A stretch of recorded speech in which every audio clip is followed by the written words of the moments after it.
저는 어느 때보다도 요맘때만 되면 저에게 새로 하나의 습관이 자동적으로 발동합니다. 궁금하시죠? 가서 그 앞에 이렇게 서 있고 싶습니다. 그리고 사실 실제로 가서 서 있습니다. 그리고 말을 겁니다. 잘 만났다. 오래 기다렸어. 무엇일까요? 저는 라일락 나무 앞에 가서 그렇게 한번 고백을 합니다. 요맘때만 되면. 제가 찾아가는 곳이 있습니다. 대광 중학교 뒤편에 가면 정원이 있는데 거기에 라일락 나무가 3그루가 있거든요. 제가 라일락을 참 좋아하는데 처음에 그 잎사귀가 나올 때 그 연두 색깔의 그 파릇파릇한 기억하시나요? 예. 그리고 손만 대면 약간 딱 터져서 향을 이렇게 발휘할 것만 같은 그러한 꽃몽우리. 실제로 그게 피면 그 앞에만 지나가면 그게 제 마음 코로 들어와서 제 마음을 확 훑어서 제 마음을 가득하게 채우고 있는 그런 라일락을 제가 참 좋아합니다. 그런데 서글프게도 올해가 마지막이네요. 그렇지만 양평에 그런 나무가 많을 줄로 알고 제가 찾아보도록 할까 지금 생각 중입니다. 어디에 있는지 아시는 분은 저한테 말씀해 주시면 제가 좀 도움을 받을 수 있을 것 같습니다. 여러분처럼 자연은 얼마 전까지만 해도 참 잿빛이었지만 그러나 시간이 지나고 나면 뭔가 이렇게 막 만물에 막 물이 오르고 뭔가 변화를 일으키는 어떤 그들만이 가지고 있는 청사진이 있어서 뭔가 반응을 하고 있다라고 하는 사실들을 발견하게 됩니다. 여러분, 그런데 인생은 사실은 그러한 만물의 자연과 같은 청사진은 있는 것 같지가 않습니다. 청사진이 있다고 해도 사실은 그대로 되지 않는 것이 인생입니다. 그래서 인생을 모험이라고 얘기하고요, 고뇌라고 얘기도 하고요, 스카펙은 고해라고 이야기도 했습니다. 지금까지의 인생의 여정을 제가 돌아보았을 때 저의 청사진으로 되었던 것은 아주 작게는 10%고요, 많게는 30% 정도까지밖에 되지 않다고 저는 얘기할 수 있을 것 같습니다. 여러분은 과연 어떠신가요? 그런데 제가 인생을 지금 살아오면서 제가 가장 잘했다고 생각하는 것 중에 하나가 다른 것이 아니라 저의 중심성을 계속해서 포기해왔다라고 하는 사실입니다. 지난 나들목에서 저는 한 17년 정도의 나들목과 함께하는 시간들이 있었습니다.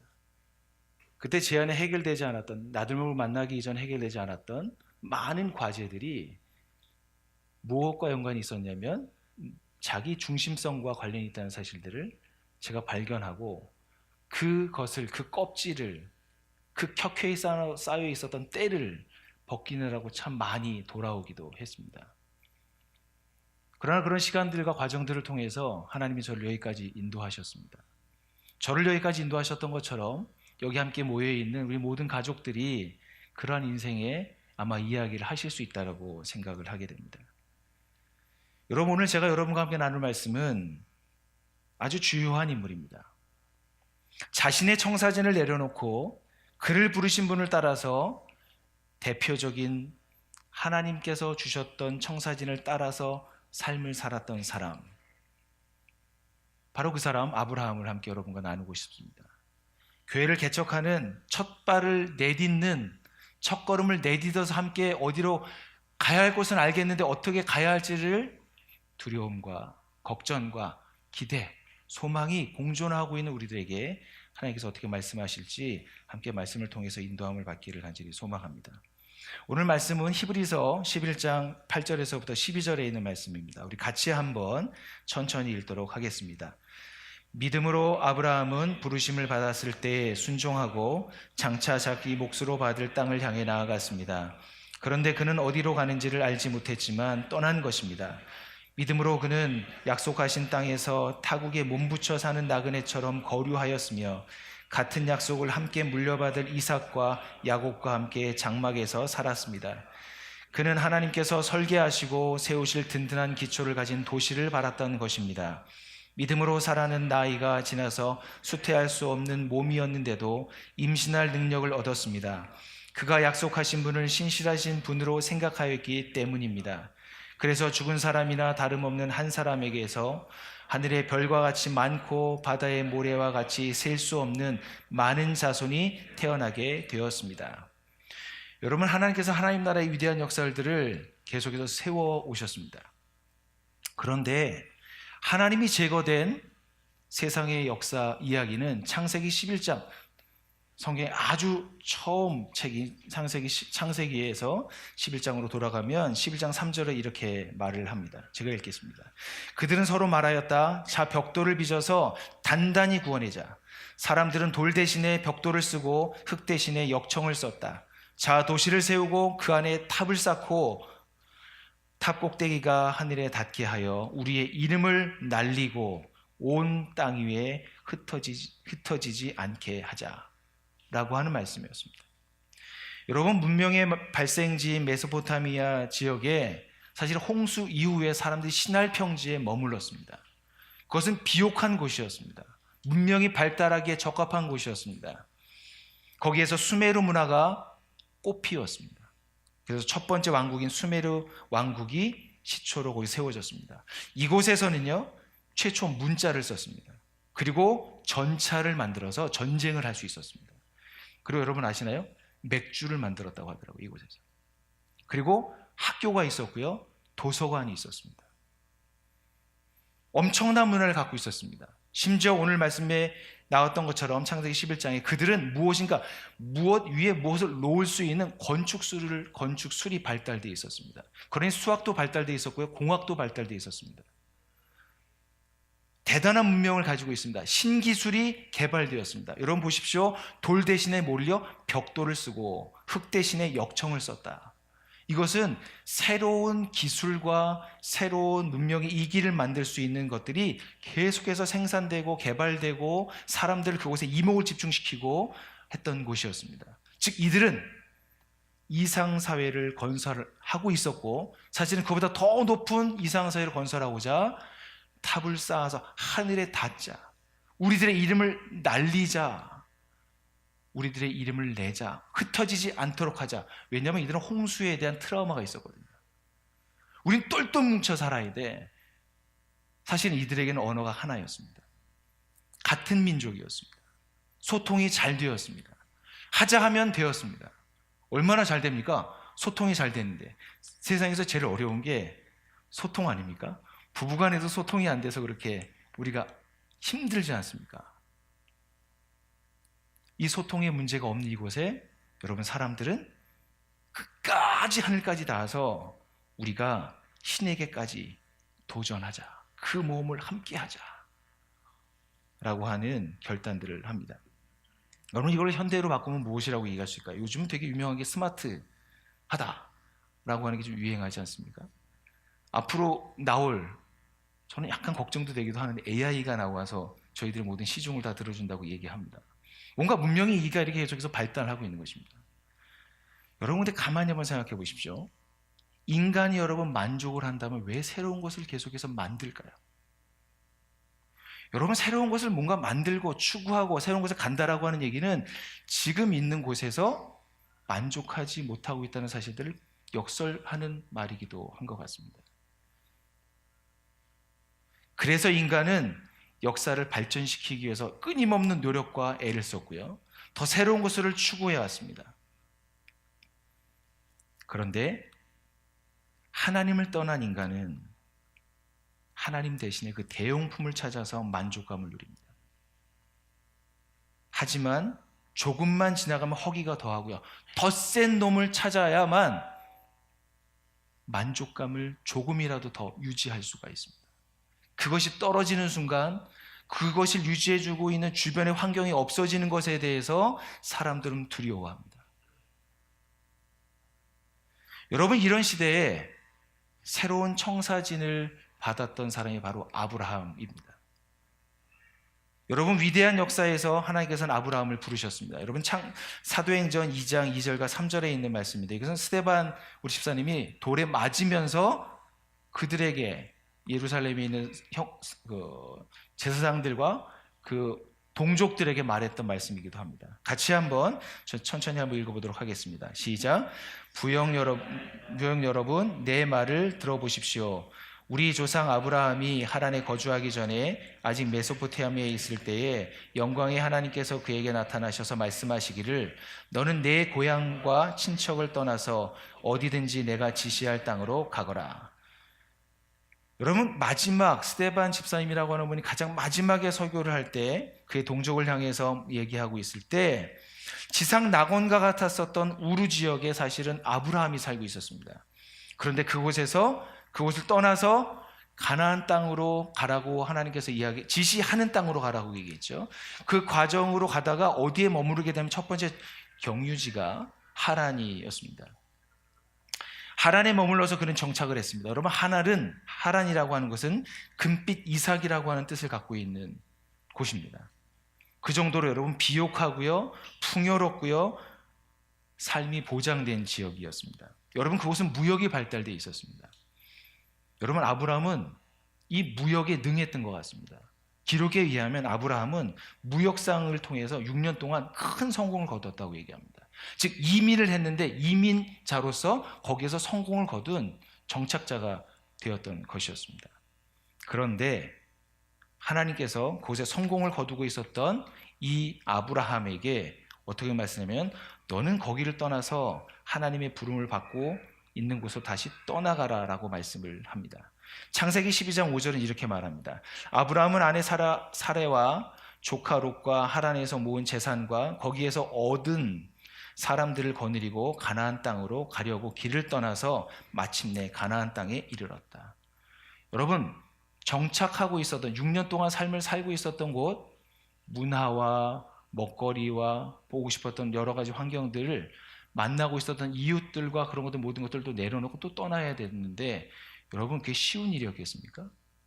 그런데 오늘 본문에 의하면 아브라함은 8절을 한번 보도록 하겠습니다. 8절을 다 함께 같이 한번 읽어보도록 하겠습니다. 믿음으로 읽겠습니다. 시작. 믿음으로 아브라함은 부르심을 받았을 때 순종하고 장차 자기 몫으로 받을 땅을 향해 나아갔습니다. 그런데 그는 어디로 가는지를 알지 못했지만 떠난 것입니다. 여러분, 여기 말씀에 아브라함이 이때 떠날 때 나이가 75이었습니다. 여기 아마 최고령 되신 분이 한 분이 계신 것 같긴 한데 그 이상인지 어떤지는 가늠할 수 없지만 75세 때 세계를 떠난다는 것은 하나님 왜 이렇게 자꾸 이렇게 하시나 할 수 있는 물음도 갖게 하는 부분이기도 하는 것 같습니다. 그런데 이 본문에 기록해 있었던 건 하나님의 부르심을 받았을 때라고 하는 이 부르심을 받았을 때라고 하는 이 표현 자체가 여러분 이게 문법적으로 보면 현재 분사라고 표현이 되어 있더라고요.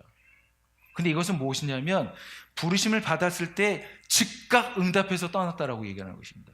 즉 아브라함은 무엇이 있었냐면 하나님이 말씀하시는 것들을 기다렸다가 그대로 즉시 응답했던 사람이 바로 아브라함이었다라고 말씀을 하고 있는 것입니다.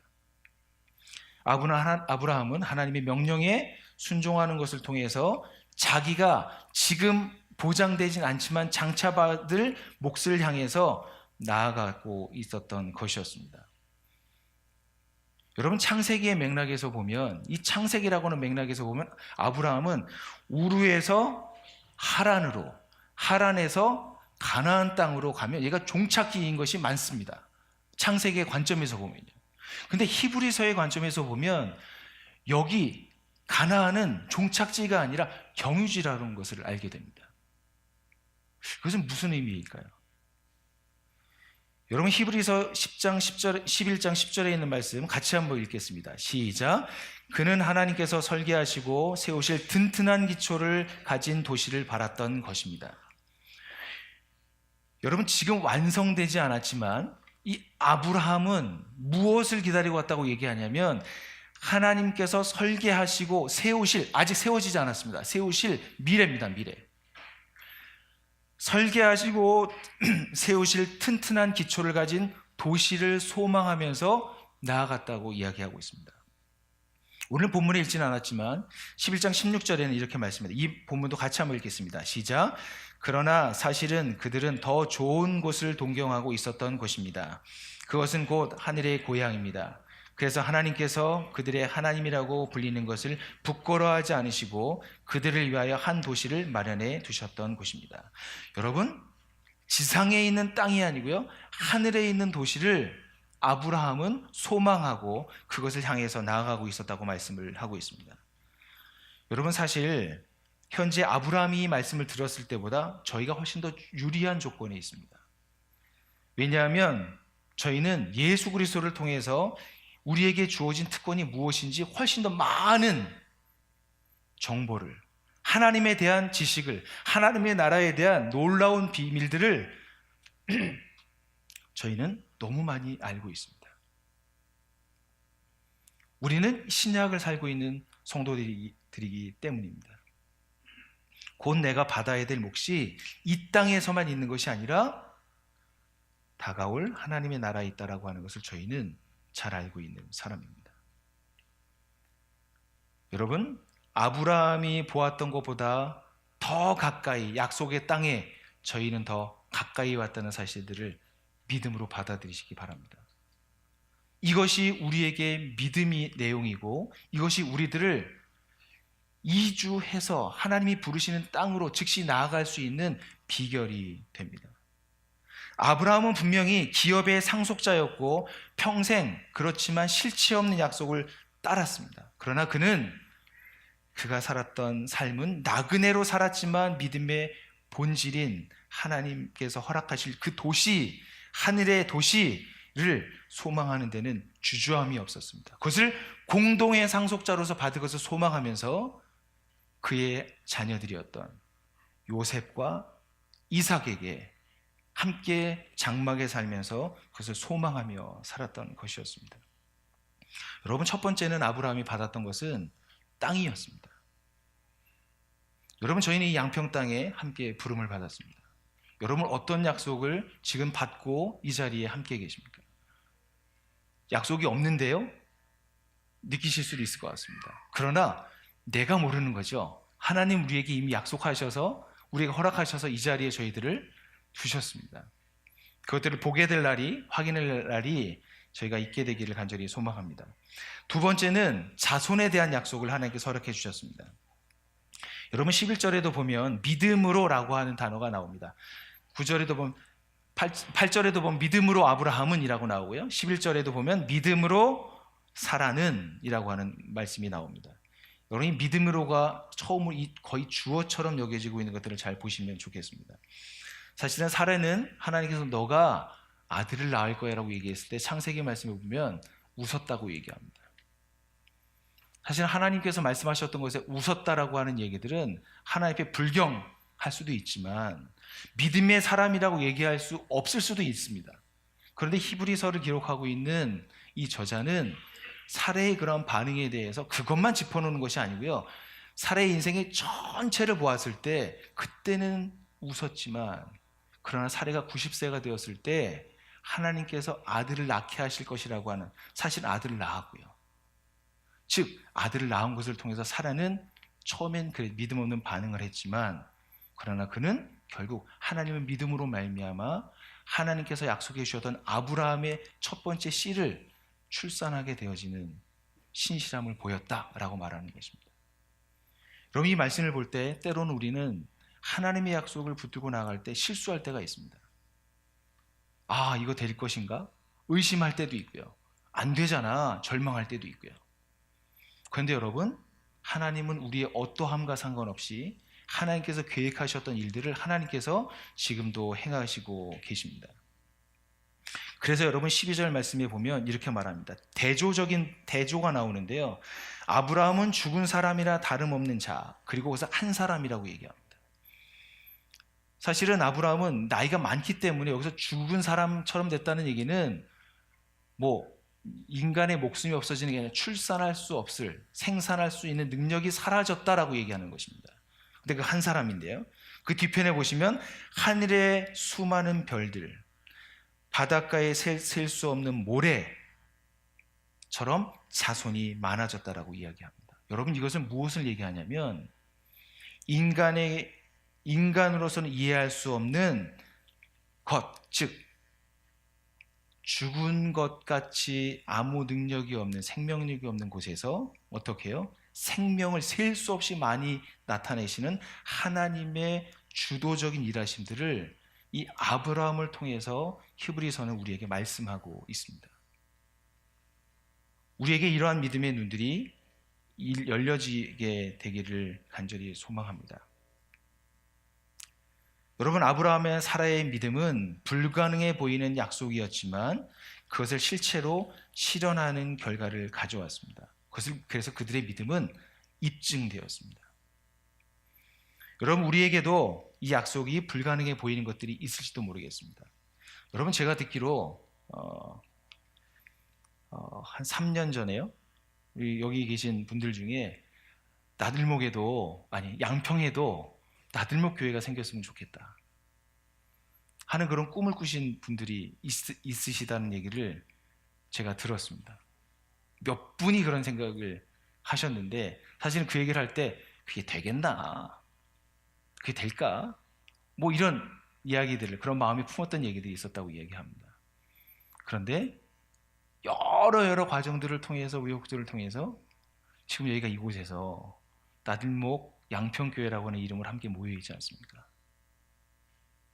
이거 자체가 사실은 우리에게 하나님을 향한 그 믿음, 하나님 나라의 복음이 이 양평에도 건강하게 세워지는 공동체가 있으면 좋겠다 하는 그런 마음을 가졌던 분들이, 그런 분들의 기도가 오늘 저희가 함께 열매를 보게 되는 것 같습니다. 여러분, 저희가 3월달 한 달 동안 저희가 민족 사랑, 그리스도인과 민족 사랑에 대해서 함께 말씀을 나눴는데요. 저도 오늘 짧은 영상을 하나 같이 여러분들과 좀 보고 말씀을 좀 나누겠는데, 이번 영상을 보고 계속해서 말씀을 좀 이어가도록 하겠습니다.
네, 지금 여러분께서 보신 영상은 우리 민족의 한 좋은 스승님을 한 분을 제가 좀 소개시켜 드렸는데, 이분은 1901년에 태어나서 1945년에 생을 마치셨습니다. 지금 44살의 짧은 인생을 사시다 가셨고요. 이분은 1919년에 3월 1일에 지금 함경도 그쪽에서 만세운동을 하다가 이분이 주동자로 몰려서 일제 모르게 쫓기게 된 거죠, 일제에게. 근데 훗날 더 좋은 기회를 보기 위해서 이분이 일본으로 유학을 떠납니다. 가까스로 떠나서 근데 그곳에서 사실 이분은 맹자나 유교나 이쪽에 심취해 있었던 분인데, 이분이 스스로 성경을 보다가 스스로 회심하게 됩니다. 그리고 그는 거기에서 일본에 있는 교회에 가서 이는 세례를 받습니다. 그리고 그리스도인의 삶을 삽니다. 그런데 일본에 있는 교회가 분열되는 것들을 보면서 교회에 대해서 실망하는 마음을 갖게 됩니다. 그래서 그는 고민합니다. 이게 교회인가? 성경에서 읽었던 교회와 너무 다르다. 그것은 어떻게 된 거지? 그런 고민을 하고 있을 때 일본에 지금도 아주 유명하신 분이긴 한데요, 우찌무라 간조라고 하는 목사님을 만나게 됩니다. 그분을 만나서 이런 고백을 합니다. 그분의 삶이 아주 매료되는데, 이 우찌무라 간조 목사님은 이렇게 이야기합니다. 삶 속에서 예수 그리스도의 뜻을 살아낸 데 그분은 매료됐고요. 신앙은 삶을 형성하는 원리가 되어야 합니다. 일상 전체가 예배가 되어야 한다는 말입니다. 라고 하는 그 말에 그분의 철학에, 그분의 신앙심에 공감을 얻어서 김교신은 그의 제자가 되기로 결심을 하게 됩니다.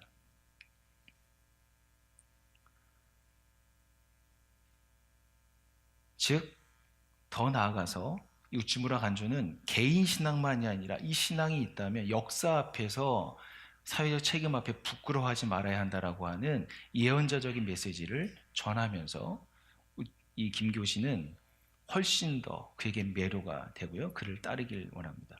왜냐하면 이때 기독교인들은 숨어 있었거든요. 여러분, 사실 우찌무라 간조라고 하는 이분은 무교회주의자로 알려져 있습니다. 제가 신학을 공부할 때 이 무교회주의자는 이단이라고 얘기해서 글을 읽지 못하게 했습니다. 금서이기도 했습니다. 김교신에 대해서는 더군다나 그랬습니다. 이름도 저는 몰랐습니다. 나중에 김교신이라는 분을 알게 된 것은 김영국 대표 목사님을 통해서 알게 됐습니다. 이분은 김치 냄새 나는 기독교를 세우고 싶어 했다라는 그 말이 제가 꼭 기억하고 있었거든요. 그래서 예배를 준비하면서 한번 이걸 같이 나눴으면 좋겠다라는 것이었습니다.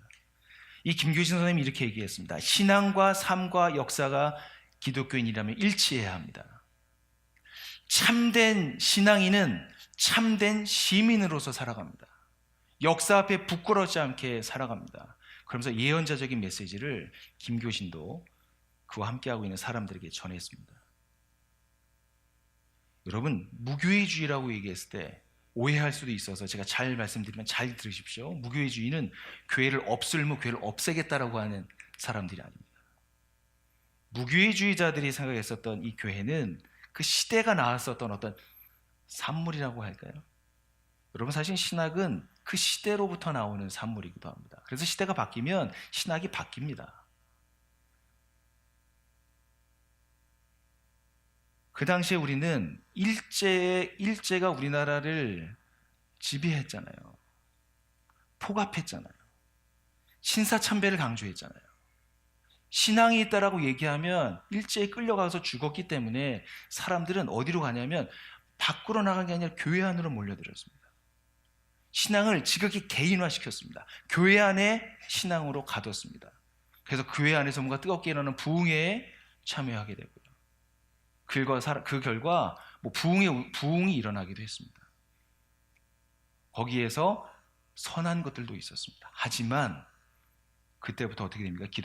기독교가 교회 안에 있는 기독교고 교회 밖에 대해서는 교회가 더 이상 책임지지 않는 그 흐름이 지금까지도 이어오고 있는 것입니다. 그래서 사람들은 지금도 교회에 대해서 이야기합니다. 교회가 사회에 대해서 관심이 없다. 심지어 교회 안에서 세상을 향해서 어떻게 해요? 심판받을, 심지어는 그것을 마귀의 무리라고 얘기도 합니다. 여러분, 예수님은 세상 속으로 들어오셨습니다. 천상을 버리고 예수님이 이 땅에 아이로 오셨습니다. 왜 그렇습니까? 그들의 무지를, 그들의 영적인 죽음을 하나님의 진노로부터 그들을 구원해내기 위해서 예수님께서 오셨던 것이었습니다. 김교신은 무교회주의자들은 그 시대에 이렇게 반응을 했던 것이었습니다. 하나님 나라의 백성들이 나아가야 할 새로운 방향을 보여주었습니다. 그래서 그가 한 일 중에 지금까지도 유일하게 남아있는 게 뭐냐면, 조금 전에 보셨던 것처럼 1927년에 발행하기 시작한 송두영을 비롯해 6인이 만든 동인지예요. 같이 만들었거든요. 성서 조선이라고 하는 책을 만들었습니다. 그런데 대부분 성서 이렇게 나와 있으면 거기에 신학적인 내용들을 많이 다루게 되잖아요. 근데 어떤 내용을 다루게 되면 그 안에 있는 내용은 역사와, 또 이번에 지리 선생님이었기 때문에 지리를 다뤘어요. 지리. 아까 그래서 지정학적 위치에서 이 한반도가 가지고 있는 위치를 일제가 가리키는 것이 아니라 조선에서 봤을 때 반도 국가로서 세계 역사를 보면서 비추어서 이 아시아의 심장과 같은 곳이다 라고 하는 것들을 하게 되고요. 거기에도 과학도 있었고요, 농업도 있었고요, 사상 일반도 있었고요, 심지어 불교도 다뤘다고 얘기해요. 그런데 중요한 것은 이것이었습니다. 다양한 내용들이 있는데 그것을 바라보고 있는 아주 중요한 안경이 있었는데, 그것은 뭐냐면 기독교적인 관점으로 조망한다라고 하는 것입니다. 하나님의 관점으로 그것을 보아서 해석해내는 사람들에게 그것을 알렸던 사람이었습니다. 근데 더군다나 재미난 건 뭐냐면 1927년에 이게 시작이 됐는데요, 이 접지가. 근데 한 4년 후에 일제가 너무 압력을 가해서 주변의 사람이 다 떠나요. 그래서 이분이 양정보고라고 하는 고등학교에 교사로 있을 때 이분이 혼자 이 잡지를 계속해서 발간합니다. 43년 폐간될 때까지. 근데 맨 뒤편에 뭐가 나오냐면 이게 월간이었거든요. 한 달에 한 번씩 내는 그 월간 맨 뒤편에 무엇이 있었냐면 자신의 일기를 거기다가 기록을 했습니다. 매일 일기를 써서요, 짧게라도 써서 거기다 일기를 기록했는데, 이분은 자신의 일기를 이렇게 얘기합니다. 나의 실생활을 응용한 성서주해다 라고 하면서 일기를 맨 뒤편에다 실었다고 얘기합니다. 많은 사람들이 사실은 일기를 보려고 구독을 했대요. 여러분, 200부에서 300부 별게 안 되잖아요, 지금은. 그렇지 않나요? 인터넷에 발달해서 책 주문하는 게 얼마나 빠릅니까? 근데 이 당시에는 글을 읽을 수 있는 사람도 적고요, 종이라고 하는 걸 찾아보기 어렵고요.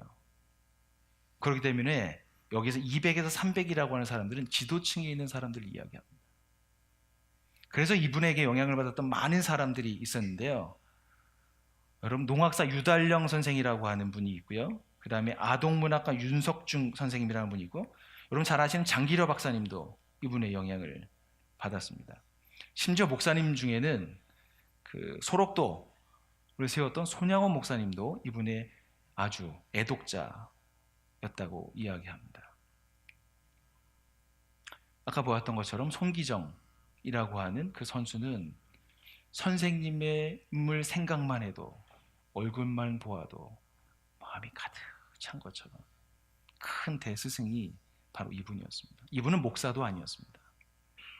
이분은 한 사람이었습니다. 그런데 중요한 것은 무엇이냐면 자신이 믿게 된 신앙이 역사 속에서 어떤 의미를 갖고 그것을 어떻게 살아야 할지를 실제로 고민해서 그 삶으로 살아냈던 사람이었습니다. 그는 44살에 단명했지만, 그러나 그가 많은 책을 남기지 않았지만 그를 기억하고 있는 사람들은 지금도 그를 닮고 싶어하고, 제가 이것을 찾아보다가 보니까 이화여대 백소영 교수라는 분이 있거든요. 그분이 이런 얘기를 하더라고요. 가장 존경하는 분 한 분을 꼽으라면 누구를 꼽겠습니까? 이렇게 질문을 했어요. 근데 그분은 고민하지 않고 김교신 선생님입니다. 이렇게 얘기를 하더라고요. 여러분, 그리스도인이 되는 것, 하나님 나라의 위대한 첫걸음을 내딛고 있는 우리의 지금 이 자리에서 우리들이 가야 할 길은 무엇입니까? 지금 이곳에서 이 시대적인 상황 속에서 우리는 믿음을 가진 사람으로서 어떻게 반응할 것인가 하는 것입니다. 세상과 괴리되지 않는, 그러나 세상에게 함몰되지 않는, 세상에 나가서 하나님 나라의 복음으로 그들을 세워주는, 그래서 새로운 소망을 갖게 하는 그 빛을 비추는 그리스도인, 그런 삶을 어떻게 살 수 있을까? 저는 여러분과 두 가지로 오늘 말씀을 통해서 같이 나누고 싶습니다. 첫 번째는 내가 가지고 있는 믿음이 하나님의 약속에 기초한 믿음으로 살아가고 있는지 확인하는 것입니다. 내가 믿고 있는 믿음이 정말 하나님께서 허락해 주신 그 믿음 맞는가 하는 것입니다. 여러분, 아브라함은 그의 아버지 데라가 우상을 만드는 사람이었습니다. 우상을 만들어 파는 사람이었습니다. 그의 집안은 대대로 우상을 섬기는 집안이었겠죠. 그런데 제가 혼자 생각해 볼 때 아브라함은 어느 날 하나님의 부르심을 받았습니다. 이 세상에 대한 견해에 대해서 새로운 대안을 모색하면서 제가 볼 때는요, 뭔가 이것보다 더 나은 무엇이 있을 거야.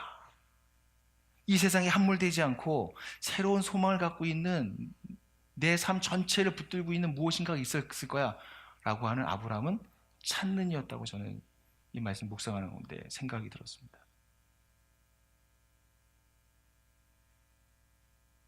그 부르심을 받았을 때 아브라함은 즉각적으로 반응을 했고, 하나님 앞에 순종해서 장차 올 몫을 향해서, 즉 무엇입니까? 아브라함은 하나님에 대해서 연구했던 것 같습니다. 하나님을 알아갔던 것 같습니다.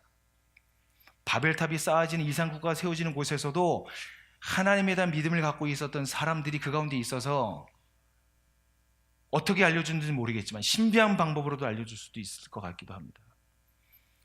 그래서 그는 눈에 보이지 않고 잡히진 않았지만 장차 올 것들을 소망하면서 아브라함은 꾸준하게 하나님이 지시하시는 땅으로 나아갔던 것입니다. 여러분, 아브라함을 부르셨던 하나님께서 지금도 사람들을 부르십니다. 믿으십니까? 지금도 사람을 부르세요. 저희가 그 증거입니다. 하나님의 부르심에 응답해서 저희가 이 자리에 앉아 있습니다.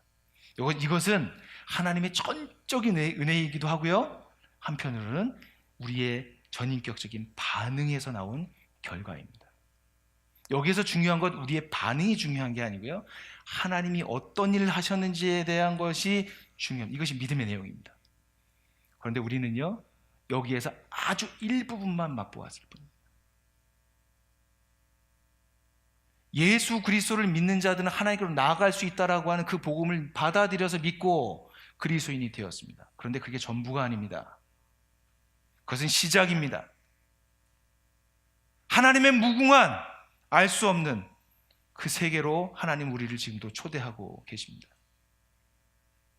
여러분, 그것을 소망하십시오. 그 하나님의 임재 앞으로 들어가길 간절히 사모하십시오. 우리를 이 땅에 살면서 여기에서 먹고 살고 하는 문제로 거기서 끝내버리는 존재들이 아니라 우리의 종국 본향, 하늘의 도시, 만날 그곳을 향해서 우리들을 지금도 하나님은 가열차게 부르시고 계시다는 사실을 제가 잊지 말아야 합니다. 여러분에게 감히 질문합니다. 여러분들 중에 이 자리에 앉아 계시지만 회심이 불분명하신 분이 계십니까? 여러분 정말 하나님의 약속에 의한 믿음을 갖고 여러분이 하나님의 자녀가 되셨습니까? 여러분, 그 출발이 분명하셔야 합니다. 여러분, 도움을 요청하십시오. 저 이게 필요합니다. 도와주십시오. 여러분 그러할 때 우리는 혼자가 아니라 여러분들 가정교회 있는 목자님들도 계시죠? 또 언약 가족들 계시죠? 또 제가 괜찮으면, 제가 믿음직하면 저에게 오십시오. 저랑 같이 그 일 함께 하실 수 있지 않겠습니까? 그래서 믿음의 다른 것을 믿고 있는 것이 아니라 정말 나들모 양평교회에 들어오고 있는 모든 하늘 가족들은 하나님께서 허락하신 그 언약하셨던 그 언약에 기초한 그 믿음을 가진 사람들, 그것이 출발되었기 때문에 계속 앞을 향해서 나아갈 때 보이지 않지만 장차 올 것에 대해서 멀리 있는 것처럼 보이지만 결국 그것은 이미 우리 가운데 와 있어. 내가 아직 지금도 그것을 확인하지 못했을 뿐이야 라고는 그 일에 함께하는 저희 나들모 양평교회 하늘가족이 되었으면 좋겠습니다. 또한 여러분, 최근에 구원의 감격을 잊고 계신 분이 계십니까?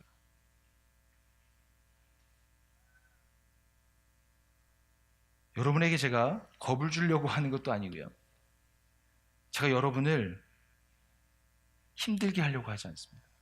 그런데 제가 보니까요, 저도 사역을 하다가 힘들고 어려울 때 뭔가 일에만 계속 집중되어 있고 안 풀린 문제에 집중되어 있으면 제 마음이 헛헛해져요. 쓸데없는 데 마음을 쓰고 있고요, 시간을 거기다 들이는데도 뭔가 해결되지 않기 때문에 항상 노심초사하고 가슴이 먹먹합니다. 그럴 때 제가 보면 무엇이 있냐면, 하나님께로부터 오는 중요한 것들을 바라보기보다는 다른 것에 제 마음을 두어서 하나님 중심이 아닌 제 자신을 볼 때 그렇습니다.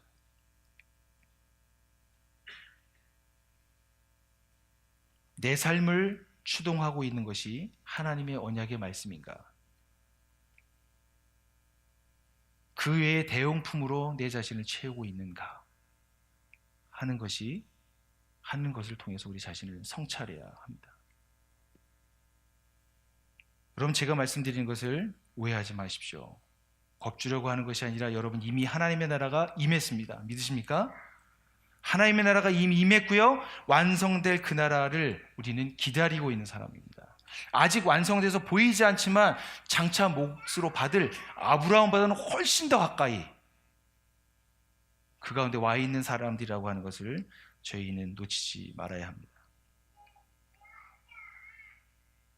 여러분, 그래서 저는 이렇게 말하고 싶습니다. 하나님의 약속은 위대한 역사를 시작하는 비전이고, 하나님을 믿는 믿음은 위대한 역사를 현실화하는 열쇠이다.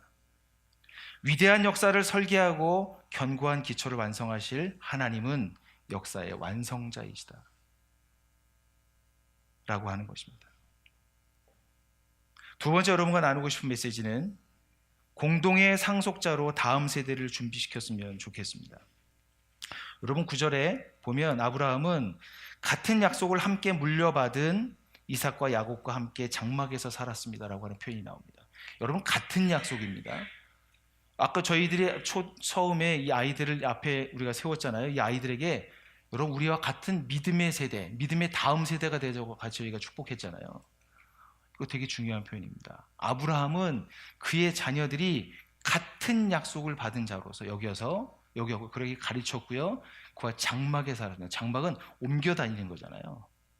정착해 있는 것이 아니고 하나님의 뜻을 따라서 계속해서 옮겨가고 있는 모범을 보였던 게 아브라함이었습니다. 그것을 받았던 그의 아들, 그의 손자 이삭과 요셉, 그 길을 계속해서 따랐었던 것입니다. 그래서 구약 성경에 보면 아브라함과 이삭과 요셉의 하나님이라고 하는 표현이 계속 반복되어서 우리들에게 가르침을 주고 있습니다. 여러분, 우리 아이들이 하나님을 잘 알아갈 수 있도록 가정에서 하나님을 알아갈 수 있도록 아이들을 여러분이 사랑하십시오. 예배하는 것도 중요한 것 같지는 않고요, 첫 번째는 사랑하는 것 같습니다. 내가 막 움직일 수, 컨트롤할 수 있다라고 생각하지 마시고 아이들을 많이 사랑해 주십시오. 그리고 속으로 많이 기도하십시오. 이 아이와 내가 가지고 있는 이 비밀을 언젠가 함께 좀 나눠야 되겠다. 그런 날이 좀 왔으면 좋겠다. 그럼 나이가 든 자녀들도요, 하나님께서 그 길을 여실 줄로 믿습니다. 지금은 안 보이는 것 같지만 그날이 오게 될 것입니다. 그리고 여러분 더 나아가서 나를 통해서 나의 이웃들 또 나의 대를 잇는 다음 세대가 되어야 되지 않겠습니까? 나를 통해서 풍성한 삶의 초대, 풍성한 삶의 첫걸음, 복음을 받아들여서 내 믿음의 계보가 쭉 연결되는 그런 나들모 양평교회가 되었으면 좋겠습니다. 또한 가정교회가 내가 속한 가정교회에서 그 모임이 너무 좋아서 너무 풍성하고 좋은데 이제는 내 집의 거실과 안방에서 가정교회로 모임을 하는 그 리더로 내가 섬기고 싶다. 이런 다음 세대를 세워가는, 다음 세대를 준비하는 그런 양평교회로 서가기를 간절히 소망합니다. 여러분 구체적으로 말하면 하나님 나라의 복음을 함께 전하고 그것을 살아내고 그것을 애쓰는 과정에서 우리가 공동의 상속자로 장차 그날이 오면 함께 들어가기를 간절히 소망합니다. 그럼 말씀의 결론을 맺도록 하겠습니다. 주님은 나의 미래이십니다. 여러분 시편 16편 5절인데 이 말씀 같이 한번 읽도록 하겠습니다. 시작. 아 주님, 주님이야말로 내가 받을 유산의 몫입니다. 주님께서는 나에게 필요한 모든 복을 내려주십니다. 나의 미래는 주님이 책임지십니다. 아멘. 여러분, 교회라고 하는 이 모임 자체가 꼭 성공할 수는 없는 것 같습니다. 처음부터 이런 말을 드려 죄송합니다. 실패할 수도 있습니다. 그런데 중요한 것은 이것입니다. 성공과 실패가 중요한 것이 아니고요. 하나님의 사랑, 하나님의 부르심, 하나님의 언약, 장차올 하나님의 나라의 소망에 우리가 깊어지고 있는가가 더 중요합니다. 여러분 이 시편의 기자처럼 주님은 여러분의 미래이십니까? 감사합니다. 어떤 분에게는 과거인 분이 있을 거예요. 주님은 나의 과거입니다. 어떤 분은 현재입니다. 미래입니다. 여러분 어디에 계십니까? 시편의 기자를 비롯해서 히브리서 기자는 주님이 우리의 모든 것을 책임지시는 미래라고 우리에게 말씀하고 있습니다. 이것을 잘 기억했으면 좋겠습니다. 여러분이 잘 알고 있는 C.S. 루이스가 이런 말씀을 했습니다. 예수 믿는 사람, 그의 마음이 세상을 향하면 천국도 잃어버리고 세상도 잃어버릴 것입니다. 라고 하는 말을 했습니다. 여러분 세상은 꿈입니다. 하나님의 나라는 아침입니다. 찬란한 햇살이 비추는 아침이 우리에게 올 것입니다.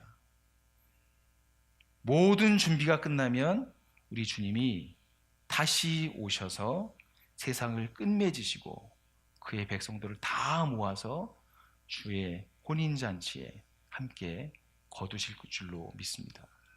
그 길을 함께 가고 함께 예비하는 우리 나들모 양평교회가 되었으면 좋겠습니다. 우리 시간에 같이 한 1분간만 좀 침묵하고 같이 하나님께서 주셨던 말씀들을 좀 우리의 마음 가운데 새기는 시간을 갖도록 하겠습니다.